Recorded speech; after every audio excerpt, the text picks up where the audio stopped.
Let's get started. Today, we're going to talk about texture. So, representing texture in drawings. Let me, as I usually do with these, before we get into the subject, let me tell you a little bit about what I do, why I'm doing these lectures, what you can expect, that sort of thing. So, I am a drawing instructor at an animation school. I teach drawing fundamentals and storyboards. And I also teach online doing one-on-one mentorships. I want to get my teaching out there, and I want to give away as much as I can for free, um, because I think that's really important. And these lectures are designed to be one-offs. Like I can't do a course for free. I want these to be, or I mean I can, but not like where am I going with this? My brain, because I am doing a course for free, and I was about to plug that. But these lecture ones, I wouldn't do like a live course for free. These lecture ones are designed so that anybody can show up um, in any course and know what's going on. You don't have to have seen previous courses to understand what I'm talking about.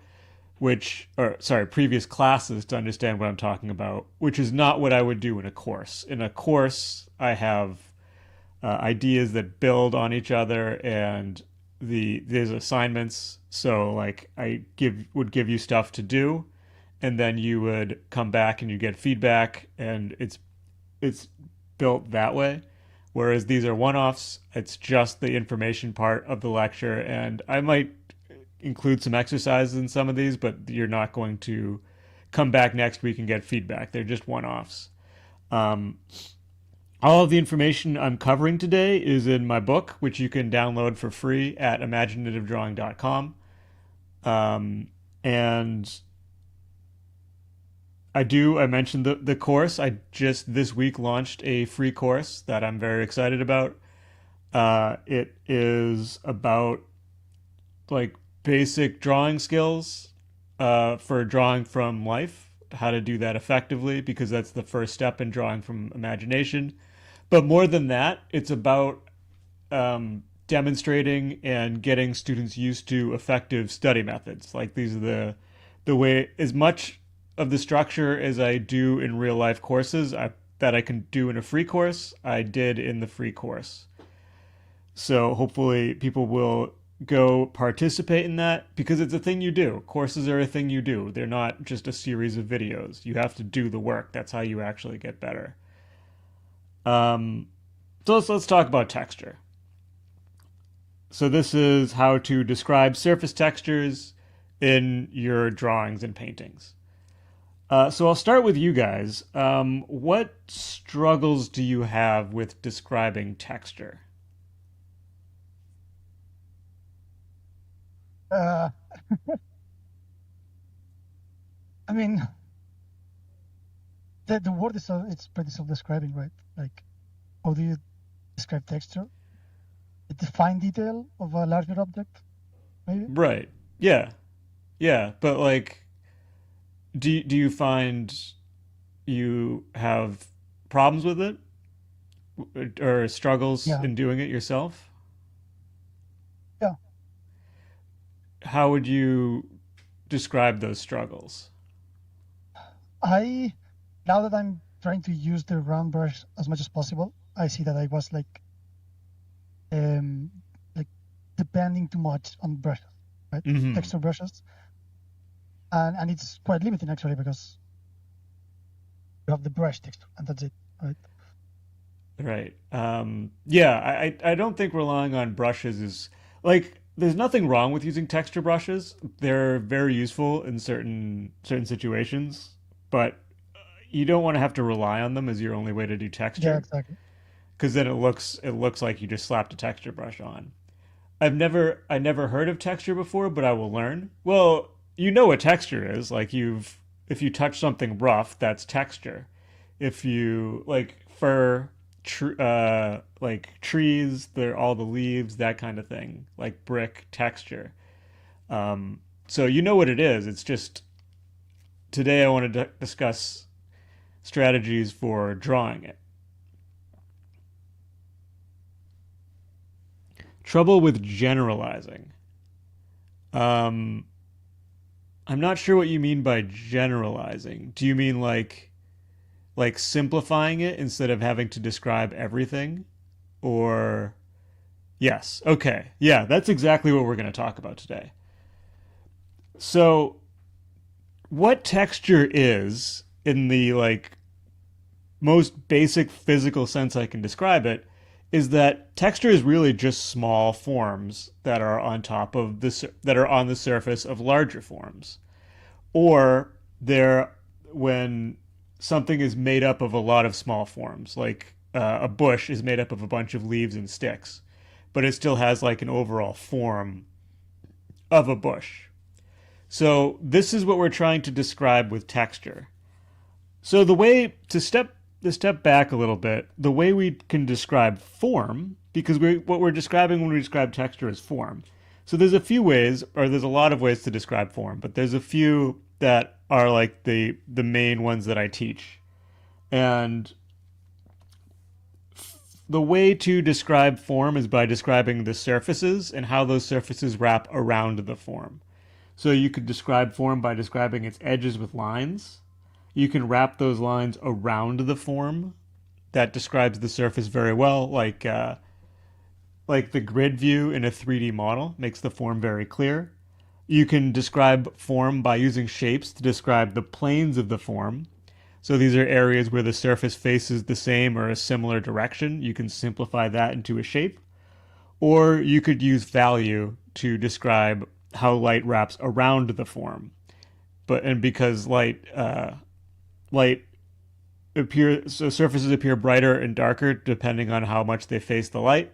So that allows us to describe the way the surfaces are facing by how much of the light is hitting them. So for texture, if the texture is big enough, we can actually just use these strategies. We could just describe it like any other form.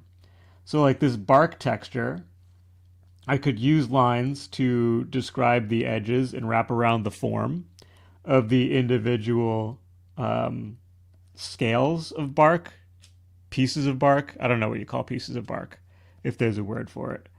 I could use shapes to describe the planes, simplify them into planes, or I could even render the individual forms using value and describe the texture that way.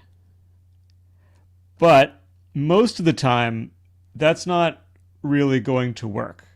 Or it's not going to look good because it's not simplified. You can't oftentimes the forms are too small that drawing all of them would be impossible, or drawing all of them is compositionally bad because you're putting in a ton of detail where you don't need it.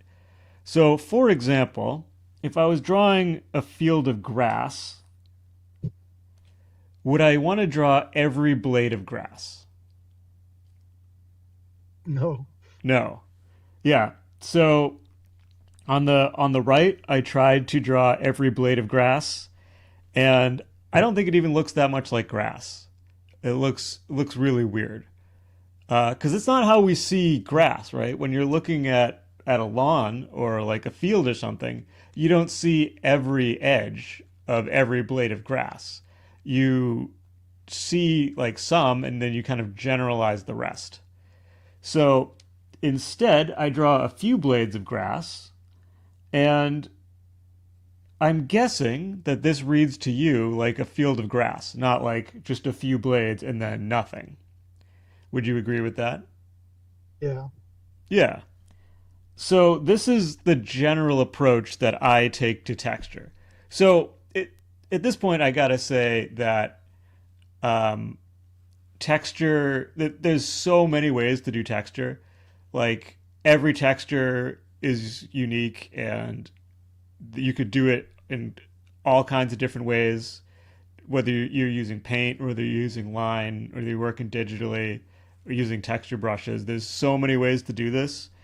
So I'm not going to teach you how to do like one specific texture.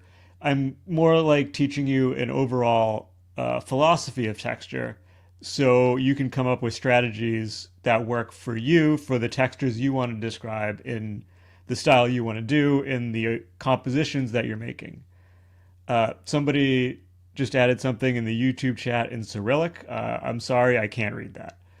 It Um, it means like hi or how are you or something like that, I think. oh, great. Thank you. Yes. Hello. Thanks for stopping by. Hopefully, you can understand me.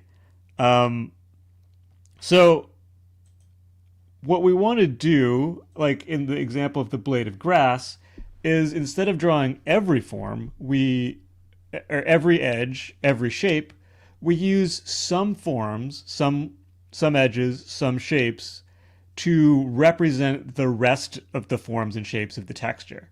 You define a few of them, and then you let the viewer fill the rest of them in their mind. Like, for example, with this reptile, I didn't draw every scale because that would be an overwhelming amount of detail. Instead, I just added some of the scales, and your brain can fill in the rest.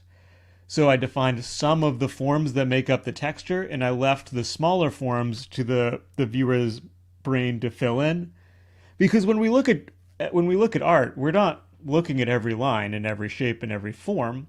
We're getting a sense of overall what it is, and then we kind of fill in the rest. If this is done right, like I mentioned in my first lecture, where you create enough visual information that's similar to a visual experience, the viewer will fill in that the rest of that information from their experience. So that's what we're doing with texture.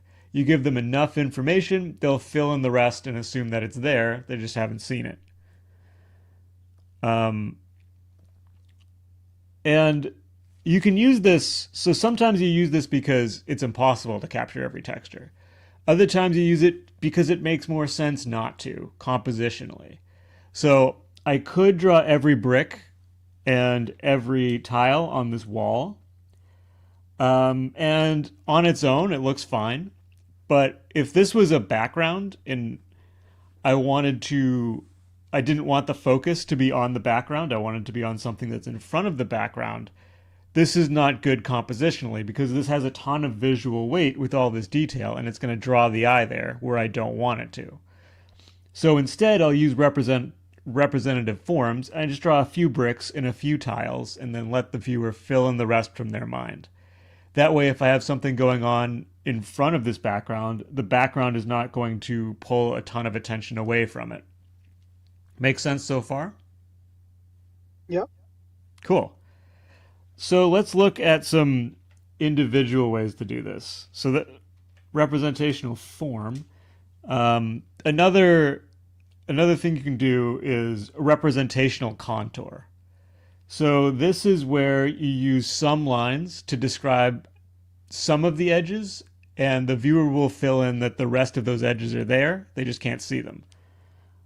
So for example, if I want to give this box, if I want to make it a rock instead of just a box, I can give the outline a little bit of rock texture, and then the viewer can kind of fill in the rest. Like there is more rock here, you just can't see it.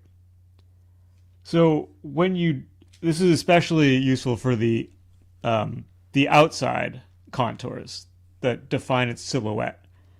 But when you do this, you still have to think about the real edges. Like these representational edges should be edges that you would see in this texture if you were going to draw all of the edges. You don't want to just add a bunch of wiggly lines. So the one on the left versus the one on the right, the one on the left looks like these are the edges of the like bumps and ridges that you'd see on a rock. The one on the right, it just looks like a bunch of squiggly lines. Like none of these lines feel like they're following a form. So it's not really getting that texture effect. And then same thing with the internal lines, because you can use representational contour in the internal lines as well. So those contour lines should still follow contours of the texture, not just be like random wiggly lines. So an example of this is this painting by Ivan Shishkin. We're going to keep going back to Shishkin because he does, or did, he did I thought really it was a amazing. picture. Sorry, I thought it was a picture when you thought first it was, showed it. thought it I'm was a like, what? photo. Yeah. Yeah, yeah. Shishkin did really amazingly realistic landscapes, and he uses texture extremely well. So this, if you're interested in landscape painting or just texture in general, Ivan Shishkin is definitely an artist you want to look to. Um, so for representational contour, if we look at the rye, I'll zoom in here so you can really see it. You're not going to try to paint every stalk of the grass here. That would be insane. Instead, he kind of defines the overall form of the rye and then adds lines that represent individual contours on top of that, but not all of them because that would be too many. So some of these lines represent edges, but or they represent edges, but they're not all, it's not all of the edges. It's just enough that you understand that those edges are there. So the next representational concept I want to touch on is shape. And these kind of blend in together because the edges of representational shapes are representational lines. So these, instead of, they're all the same basic idea. Instead of drawing every shape for every plane, you use some of the shapes and the viewer fills in the rest of them. So for this bush, it's really just two colors. And I'm not going to try to draw every leaf of the bush, but I have shapes that kind of look like they're made of leaves, and your brain will fill in that there's other shapes like this that you just aren't seeing. So here's another fine art example. I don't remember who the artist is off the top of my head. It's in the book. Gretchen something. Sorry, Gretchen. I'm pretty sure she passed away a long time ago anyway, so I don't think she minds. But if you look at the fur texture, this is representational shape. She's not drawing every tuft of fur, she's just using some shapes that represent the multitude of other fur shapes that you're not seeing. So the next strategy that I want to talk about is value variation. That is these cylinders that I started the lecture with. So I described, I talked about how we describe form with value because value wraps around the form and reveals the angle of the surface. With texture, so with a smooth surface like this one that I'm representing here, the value transitions are smooth. So it's nice and round, and the angles that it's going to hit are gradually changing, which means the light to dark transition is going to be smooth. If instead it's textured, so the edge has a bunch of divots and bumps and stuff like that, then the transition of the value is going to be affected by those divots and bumps. Like this surface here, if the light's coming from this way, this is going to be brighter, this is going to be darker, this is going to be darker, this is going to be brighter, instead of having that nice smooth transition. So in this example, I start with the perfectly smooth cylinder and I have the nice smooth value transition. Then this one, I wanted to give it a texture kind of like that like hammered metal kind of texture, or like some kind of texture where there's a bunch of facets instead of a nice smooth transition. So I broke up that gradient into these shapes, which define the those like little planes on top of the larger form. This is um, this is one of those things that's a really good use of texture brushes. They can really help with this kind of thing. Um, Yeah. and it's especially useful right where the light transitions into shadow. That's where you're going to notice this the most. And this one, I wanted to give it a brushed metal texture.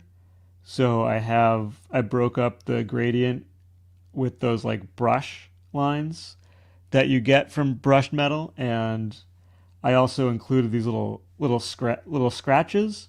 So those are divots where it's darker, but they also the side of those divots will hit the light, so it will be brighter in some lines. And then for this one, I wanted to give it kind of a gravelly, rough texture, or it could be carpet, just something that has a bunch of little bumps. So I broke up the gradient with a bunch of little shapes, little dots that define that texture. Another example is this rock. So if it was smooth, I would just blend these gradients evenly, have nice flat areas of value. But to make it rough, I break up that gradient with a bunch of little divots and little shapes. So it's value variation, but it's also representative shapes because I'm using some shapes to represent the that there would be more. Where was I? Okay. Another thing that we can do, or actually, let me use this example first. Where is it? Actually, I'll come back to that one. Another thing that we can do with value is specularity. So this is where light, or like a surface is shiny, or usually shiny surfaces are smooth. So that specularity, that like hard edged highlight, changes the texture. So these two spheres are exactly the same, except for this little white circle that represents a specular highlight. But to me, it gives them a completely different texture.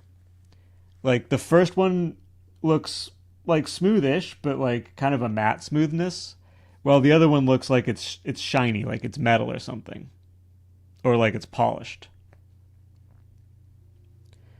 So example of this, this is Soroya, and he uses these white shapes on the children's skin to show that they're wet, so that the surface is smooth and shiny. Um, Similar to value variation, we can also do color variation. So having variation in color suggests different surfaces, like different surface properties where they're coming together. So something like rust, where the rust has a different surface property than the unrusted metal, and you can represent that by varying the color. Or something like pavement, um, asphalt, I should say, is made up of a bunch of different materials that are like smoothed together. They're going to have different colors because they have different properties. So including the color variation shows that variation in texture. So this painting, I don't remember. I don't remember who the artist is off the top of my head, but this does both value and color variation. So you can see the value variation on the stone here that makes it look rough, just little. This isn't unfortunately very good resolution, but there's lots of little shapes in there that create that texture. And then on the wall, excuse me, there's all these little like streaks and stuff that represent where either moss is growing on it or there's different levels of wear. so that there's the outer facing stone, and then there's the inner stone, which is worn down. Excuse me. So yeah, that's color variation. And generally, you're not going to use just one of those strategies. You're going to use like a combination of all of them. So like going back to this reptile, I have representational form, I have representational edges in like the little ones where there's just a few lines that represent more of the texture. I have value variation, um, yeah, representational shapes for the some of the scales up here, that kind of thing. So you can, it's not like you have to use one or the other. They're general strategies that you use to create texture. So I've been talking for a while. Let me throw this one out to you guys if you have any questions or any thoughts that you'd want to add on all this texture stuff.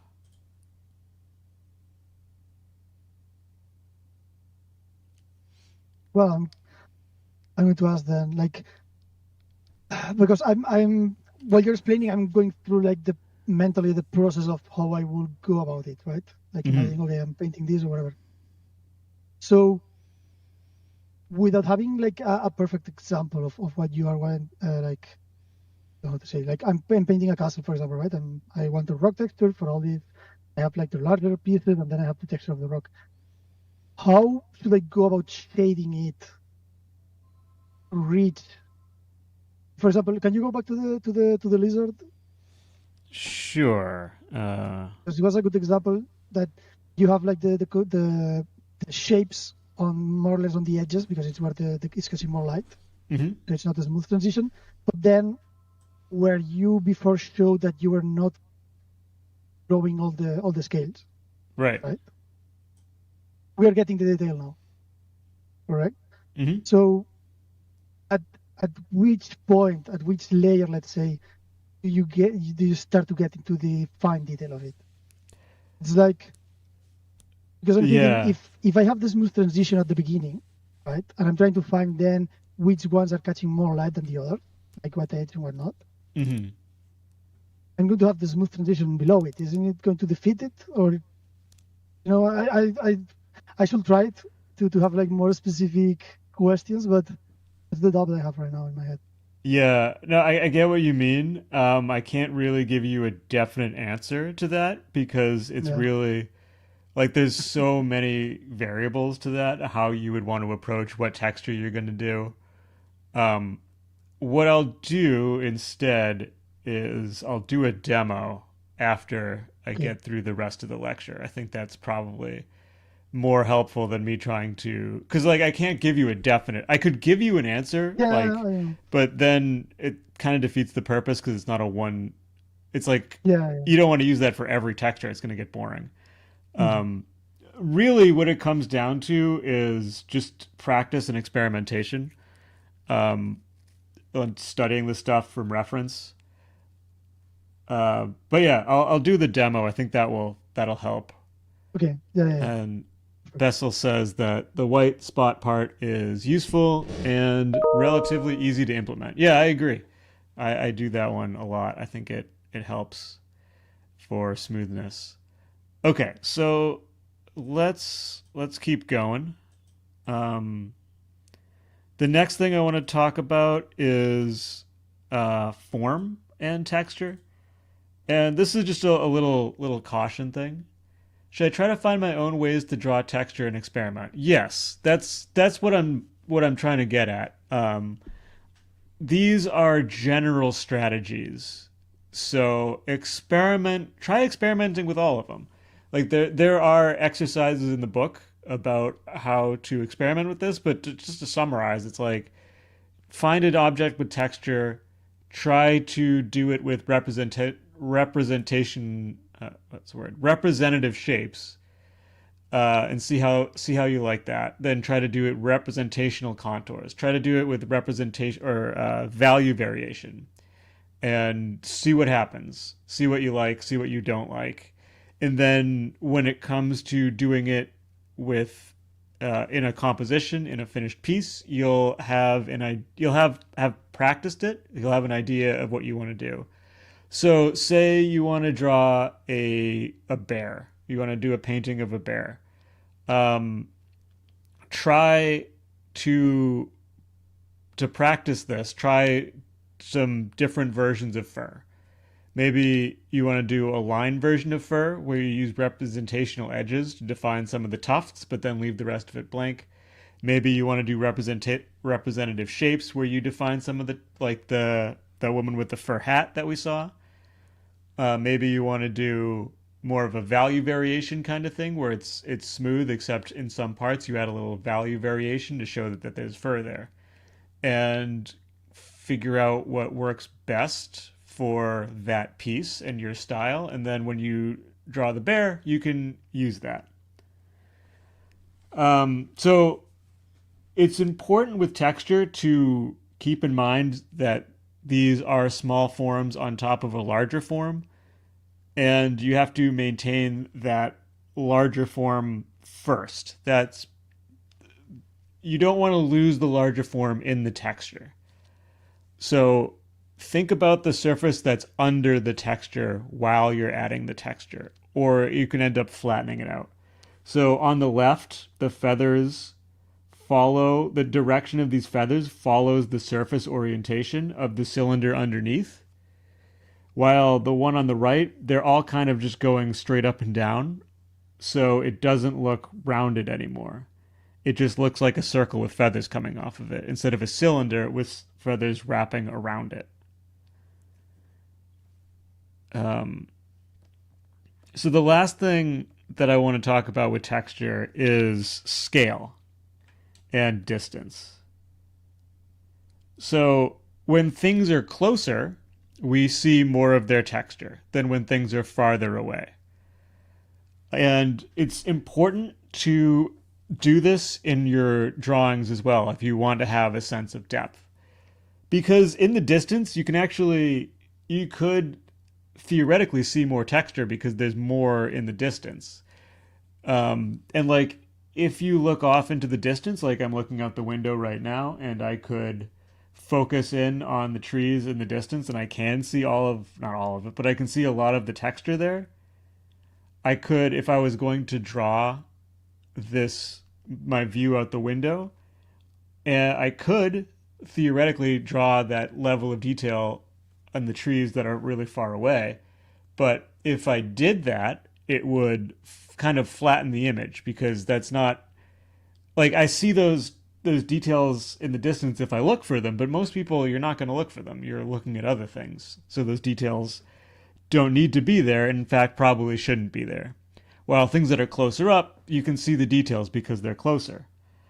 So, for example, with these three trees, in the closest, I'm drawing the individual, like, chunks of bark. I'm drawing not every individual leaf, but like representational forms for the leaves. And this might be a bit much, but it's as an example. And then in the middle ground, using representative contours for the bark and the leaves. And I'm just using less of them to show that it's further away. And then the one that's really far away, I'm not putting any texture for the bark at all. It's too far. And then just representative contours for like big clumps of leaves. So there's just going to be a lot less of them. But one powerful thing about this trick is that, I shouldn't call it a trick, this strategy is that what your brain will do, or the brain of the viewer will do, is they'll fill in the missing details with the details that are closer up.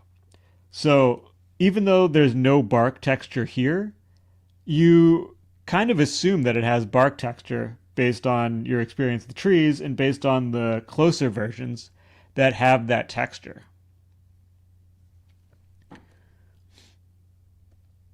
So here's another example where texture can reinforce or can crush depth. So this version, things get less textured as they get further back. this version, I did all of the texture on everything. See how this one kind of crushes the depth? Yeah. Yeah, because um, it's like you're seeing the same level of detail everywhere, so it doesn't, that level of detail doesn't read as closer anymore. It just kind of flattens everything out. And it looks bad. This is just like way too much detail on everything. Um, And also, like the first thing I noticed is that my eyes go completely different places. Like right, on the level of detail or the level of detail changes, my eyes go straight to the closer door, right? right. But on the other one, it goes to the farthest building because it's more dense. It's like, Yeah. Yeah, that's an important part, an important point because compositionally, more information draws the eye. It has visual weight. This isn't a composition lecture, but I think it's worth discussing because it does matter for texture. Um, and ideally, you want the most important aspects of your subject to have the most visual weight. That's how you get people to go and look at them. Or make it clear what the viewer is supposed to look at when they're looking at your piece. So you can use texture for depth like this, but you can also use it for visual weight. You put the texture where you want the viewer to look, and you simplify the texture where you don't want the viewer to look. And that way you can use it to direct the eye. Since we're on the subject, I'm actually going to bring up another painting. Just give me 1 second. Because I think this is a good example of what we're talking about here with that um, using mm, and texture and detail to draw the viewer's attention. I'll try to do this quick because I want to get to the demo.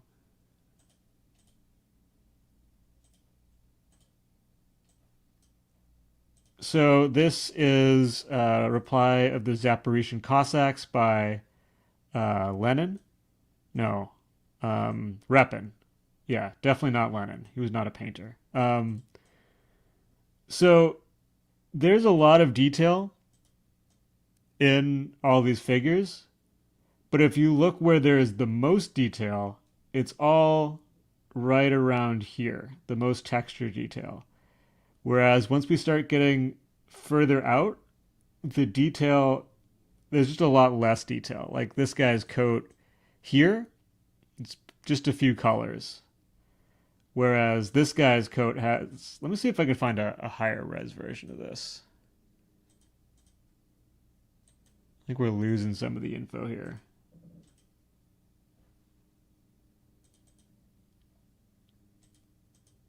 Yeah, okay, this is just a better version so you can yeah, yeah, way better. Yeah. see all the edges. Or like this guy, the details in his skin, that kind of thing. Mm. Whereas this guy, these guys out here, there's a lot less. And this is on purpose. This is to draw the viewer's attention to this circle and then this guy in the middle who's writing because that's the point of this composition. Um, this is not we're not talking about composition, so I'm not going to get too much into this painting, but just um, like just a general idea of what we're talking about here. Yeah, like beware of texturing too much because it can break the composition, right? Like the clarity of the composition. Yeah, exactly. Be very mindful with where you put your details. So let's do a demo. Um, we were talking about castles, so I think Yeah. a good that's a good one to demo. Where did my tools go? There we go. So here's my reference, and I'm not gonna try to follow this exactly, but I like the idea of the rounded stone wall. So I'll draw something similar. And again, I'm not trying to match this exactly. I like the idea of the rounded wall. So that's what I'm drawing. Yeah, a lot of Um, education, it's cylinders and stuff, right? It's like an evolution. yeah, exactly. Just the shape, because it's like a shape you'd probably use if you're going to do a castle. I'm just This is going to be pretty rough because I'm not going to do a line drawing. I'm going to do this as a painting. Just kind of block it in.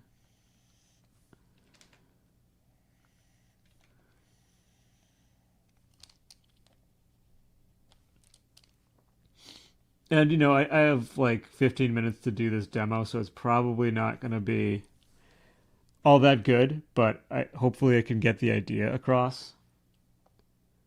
So then I'm going to just kind of block in the value.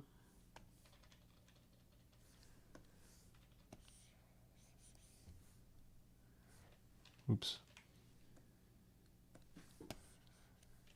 Not to be that dark.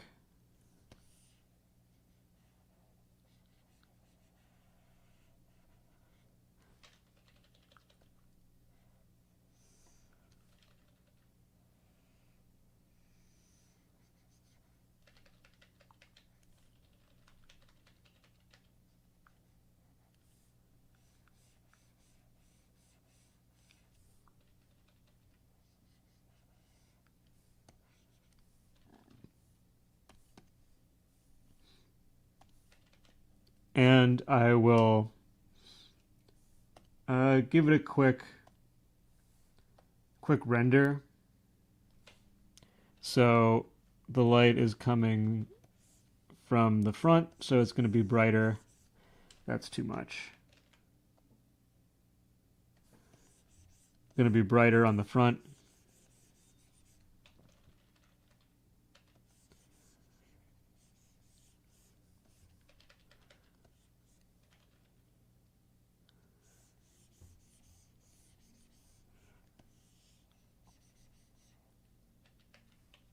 And darker on the far sides.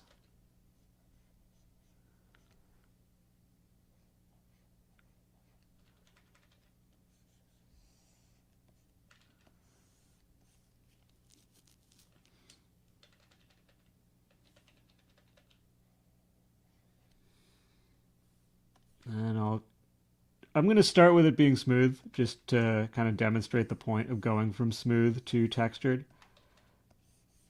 So I'll just render this in like it's a regular cylinder.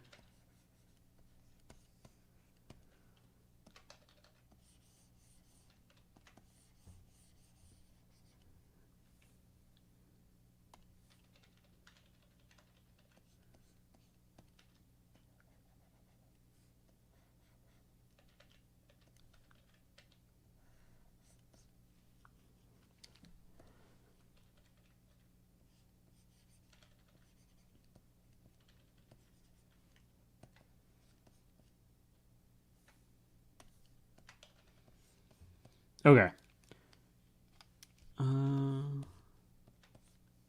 So now I'm going to start with just some value variation. Um, Sorry, I wasn't watching the chat. Let me just go back. Okay, no one said anything. Cool. Um, well, someone said something and then retracted it. Okay, whatever.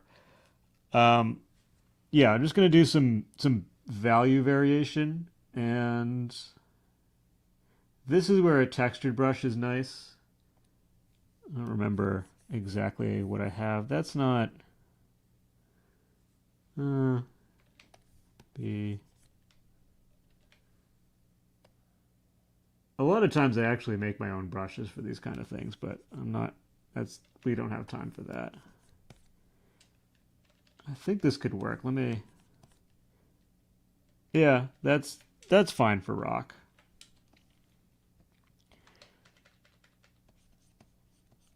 So I'm just going to kind of brush this in there. And this is just gonna get do a little bit of the work. I don't want this to like be the bulk of my texture. So a lot of places like where it's bright, I'm not gonna do this at all, or only a little bit. Mostly focusing on the transitional areas.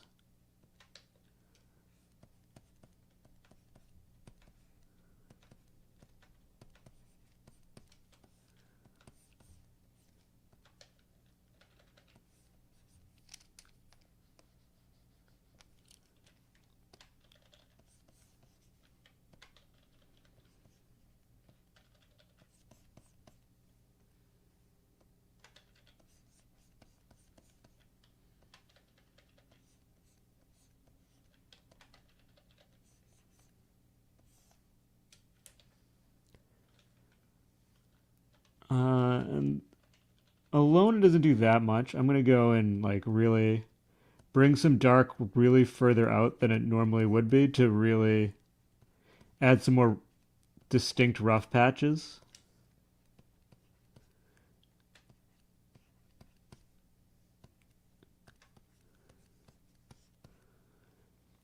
And then same thing the other way, gonna bring the light further in. Break up that cylinder a bit more.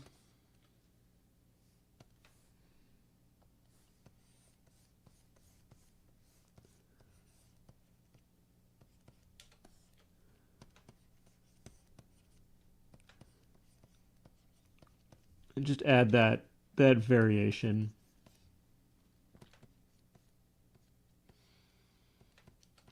But I don't want to just rely on the brush. I'm going to build from general to specific. So the next thing I'm going to do is I'm going to look for some shapes that I think represent the texture well. So let's go over here and I'll point out the shapes that I think work well. So some of the shapes are going to be the shapes caused by the space between the bricks, like this shape here, this shape here. They show like rounded bricks. I've noticed for like grids and stuff, there's usually, oh, this is a perfect example right here.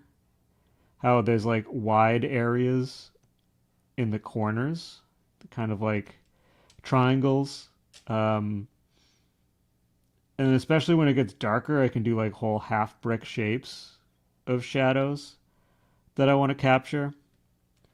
And I don't need a lot of these, but I'm just going to go and paint some of these in there. And I'm going to go pretty dark for a lot of these. That might be a little too much. So, for example, what I was mentioning before, that thing you're doing right now is what I will have probably started with. So Yeah, I think it's a good strategy. yeah, Having the underlying texture helps. Like I've seen your pieces. I think you do texture pretty well. it just brushes. It's just a brush that does this Well, that concrete light texture, and I just use it. I don't think that's necessarily true because the you did all those little windows in um that like giant structure thing that you did. Yeah. That's texture, that kind of thing. Yeah, okay. I have a question. Yeah. Sorry, all the things you did right now, it's on computer. Is there a way to do it with classic paper or and pen, or does it have to be on digital? So the texture like texture brush step would be that wouldn't really work, but the shapes that I'm doing here, you could do this. Like I could do this with a pen. I could do this with paint or marker. Um, and then for the like texture brush kind of thing, sometimes with paint you can do that by how you use the paint. Like if you use a dry paint, so it like comes off in chunks instead of smoothly. That can create that effect. Um, or like the relying on the texture of the paper in places, that kind of thing. So there are ways to do it traditionally as well. Okay, thanks. Yep. Okay, so I'm running out of time. Doing all of these shapes is um, Yeah. that's not. Let me just do a few more because just to prove the point that I'm going to go lighter when I get into the lighter area is going to have less contrast. If I do the same amount of contrast or the similar amount of contrast but not the same value, if I did the same value throughout, it would kind of flatten it out.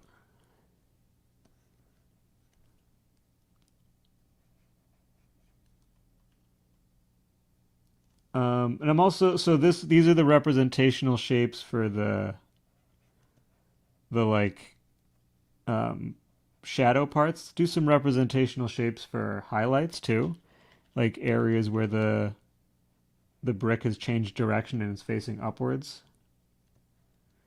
Oh, that's way too bright. Even that's kind of pushing it.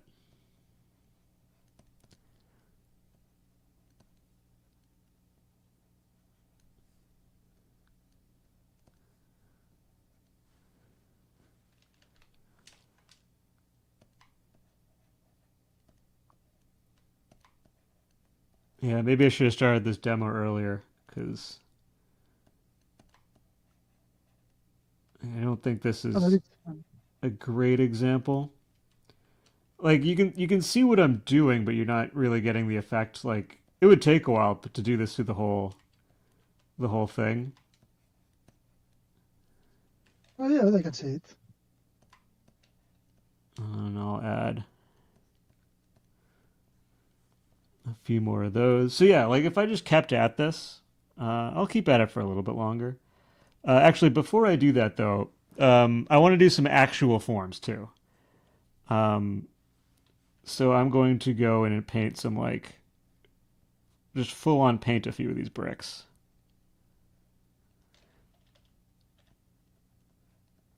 Missing one would be nice for a form.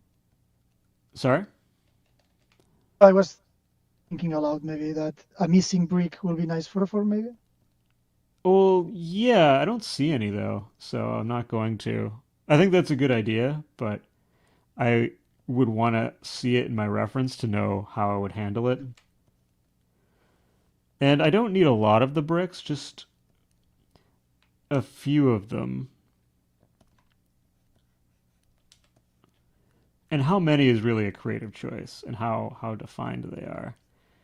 But just adding a few bricks and really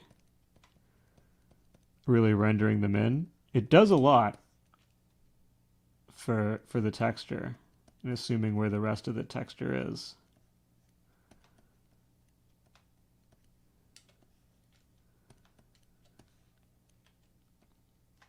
So yeah, the rest of this would just be adding more of those shapes.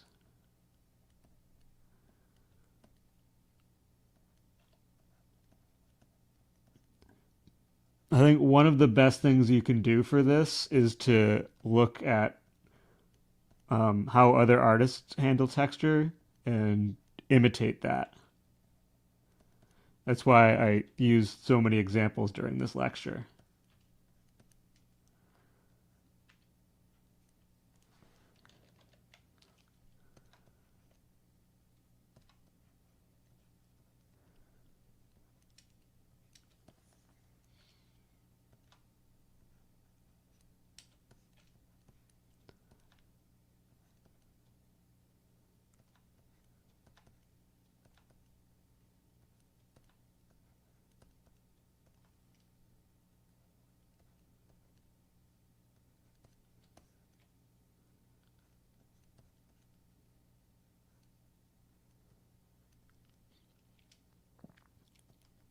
And I'm going to have the edge a little bit textured as well. Just kind of can't see it that well on the background. I'll put another layer beneath it.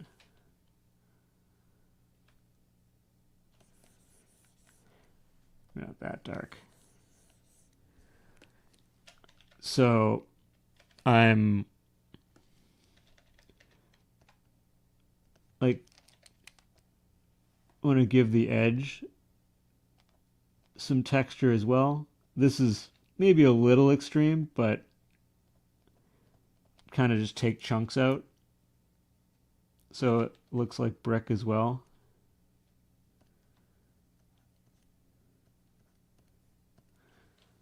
So yeah, that's the basics, and it needs a lot of work, but you can see where I'm going with it. Mhm. So before we wrap, I'm gonna do some plugs, but before I do that, does anybody have any questions on today's lecture and texture in general, or thoughts to add, or anything like that?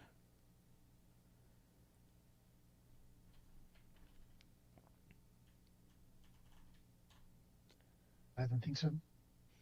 Okay. I definitely have things to try now. I'm still trying to get into the values thing, so I'm going to be using only black and white. Mm-hmm.